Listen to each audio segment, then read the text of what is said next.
आज बनवत आहे पितृपक्ष स्पेशल तांदळाची खीर। त्यासाठी इथं मी थोडंसं खोबरं घेतलं आहे, 4 बदाम, 4 काजू, 2-3 हिरव्या वेलच्या आणि 2 चमचे तांदूळ पाण्यात भिजत घालून 1 तास ठेवले होते। आता हे मिक्सरला फिरवून घेऊया आणि नंतर आपण खीरला फोडणी देऊया। त्यासाठी एका भांड्यामध्ये 2 चमचे तूप घेतलं आणि त्याच्यामध्ये हे पूर्ण मिश्रण मिक्सरला काढून घेतलेलं टाकलं आणि 2 मिनिटं परतून घ्यायचं आणि नंतर याच्यामध्ये दूध ॲड करायचं। आपल्याला जेवढी खीर बनवायची आहे तेवढं दूध ॲड करायचं आणि नंतर याच्यामध्ये पूर्ण गुठळ्या मोडून घ्यायच्या आणि गुठळ्या मोडून झाल्या की याच्यामध्ये घालायची साखर।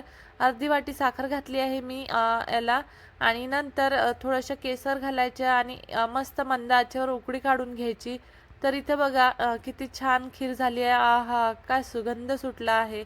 आणि आता सर्व करायला घेऊया। ही रेसिपी नक्की ट्राय करा आणि आवडली असेल तर लाईक करा आणि अशाच रेसिपीसाठी स्वामीज किचनला सबस्क्राईब करायला विसरू नका।